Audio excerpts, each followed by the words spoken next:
Hey, y'all know who it is. It's your boy E Hood. It's your boy E Hood.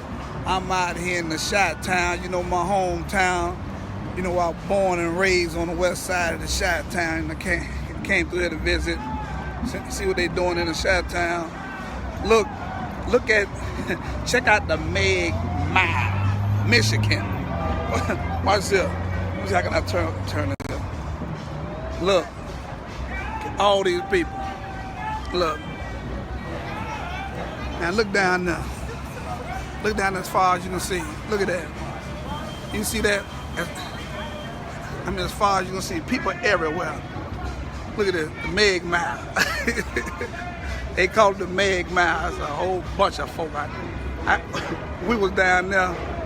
It was so many folks in them stores. This is what you call commerce. Commerce. Folks spending that money. Folks spending that paper.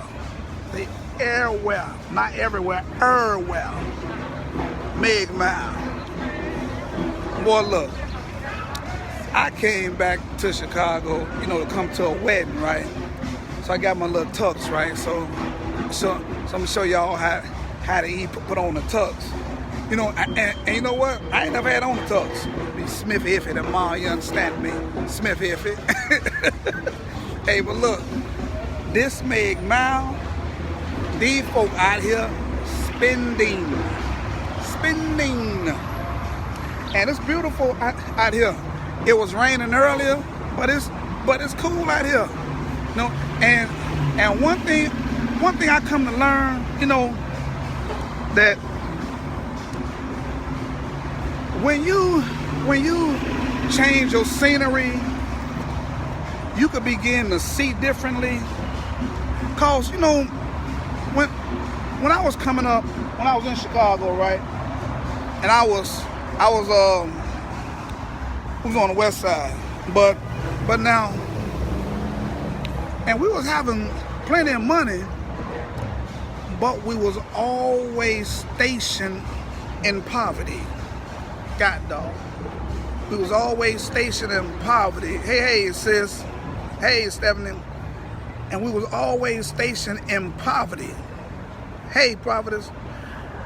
And it just goes to show you that no matter what you have, and if you are in an environment that's the opposite of it, don't care what you have, you're going to obtain that same mindset of the surroundings that you're in.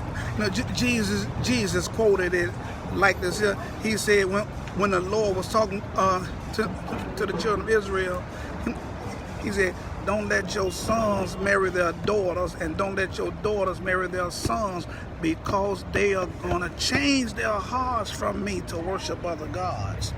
And so he was saying that it would be difficult to actually convert folk because of the demonic spirit that's in that thing. Hey, Renee, bless you, darling. And the demonic spirit that's in there, it will keep you under bondage. We was having real nice money, plenty of money, but we was always stationed in poverty, which means that regardless of what we was having, our mindsets couldn't go as far as to do anything positive with what we had, which ultimately led us right back to where we started from, which was the penitentiary and poverty. So see, this is what you're gonna have to do in order to come up out of what you're in. You're gonna have to dismiss that entire circle. When my brother Dex died,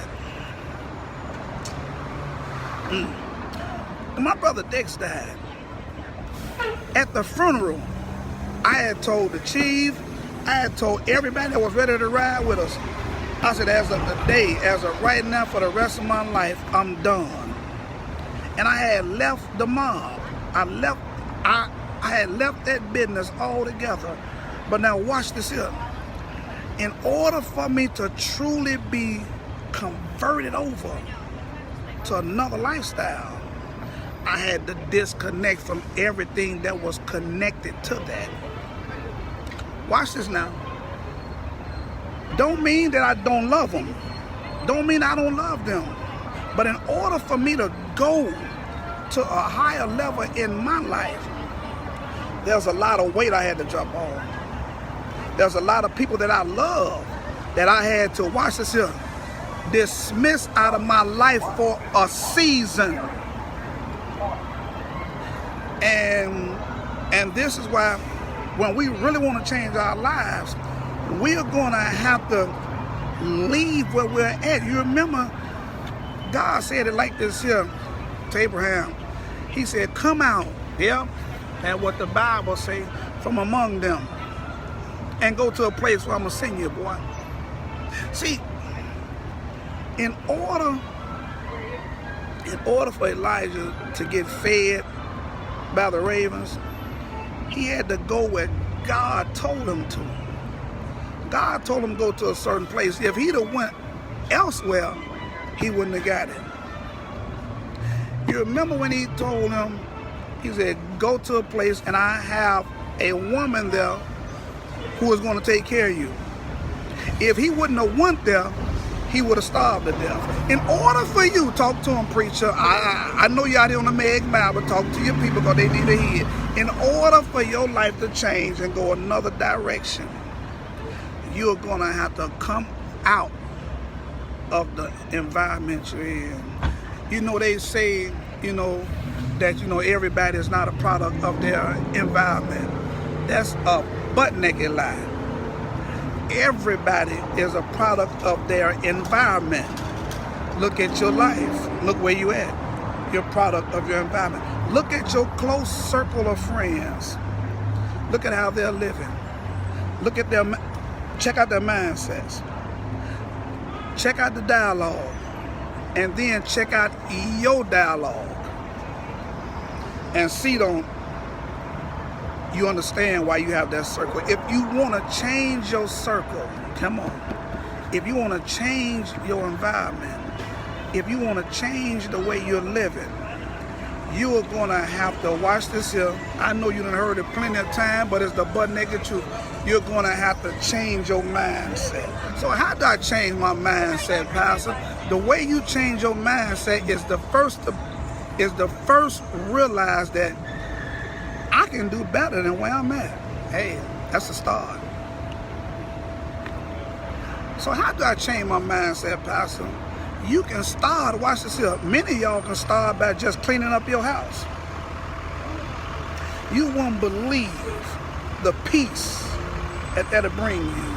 You won't believe what revelation that cleaning up your house will bring you. You won't believe the order that you will begin to have in your own life by just cleaning up your house. See, because what you don't realize is that when you begin to clean up your house, you'll begin to find a lot of things in there. Watch this. Some that should have been gone a long time ago that's been keeping you toxic. And then there's some stuff that's been hidden that you can say, man, I need to use that. Man, I need to use that. See, because watch this. In your house,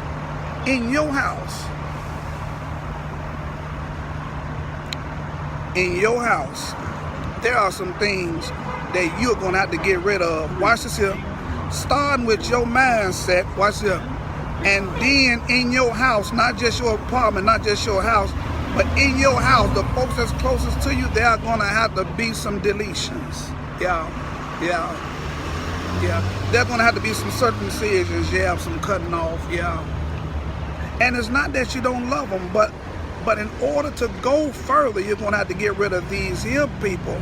You remember when God told Abraham, I got to go back to Abraham because he's one of the best examples for us. You remember when God told Abraham, come out from among them?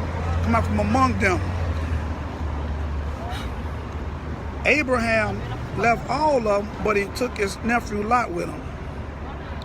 And you remember all the issues that Abraham had. He didn't understand why.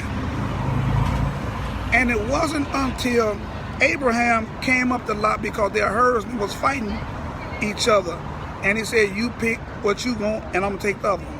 And when Lot, with his greedy self, because some of y'all are around some folks that don't want to do nothing but use you anyway. And when Lot chose the best part and left Abraham the garbage, this is what God told him. He said, watch this here. Now look. Good God Almighty, that's a message by itself. Now look. And as far as your eyes can see, boy, Jesus. See, it's not going to be until you disconnect from some folk, watch this, that's kin. It's when the scales will come off your eyes to where you'll begin to hear the small, still voice of God say, what? Say it and go on about your business. Now look. Now look. Now I can show you what I have for you. That's been there all the time. But you was blocking it because of your love for them. It blocked it. Now, since you have made a decision to come out, come on, preacher. You go on, man, go on and enjoy the Meg Mile. Now I can tell you, now look. Now look at the promise that I have for you. Now look at the purpose that I have for your life. Now look at the vision that I have for you. Now look at the doors that I already have open for you. Now look at everything that's ready for you to pursue it. Now look at the relationship that you have with me. Now look at the revelation I can give you. Now look at the dinner table I've set for you. I'll finish so we can enjoy each other. Begin to explore your life in a better way by dismissing a lot of clutter. It's your boy Hood down here at the Meg Mile, enjoying it down in town, Chicago, the Chi-Town, my hometown. I holler. I'm out. Peace.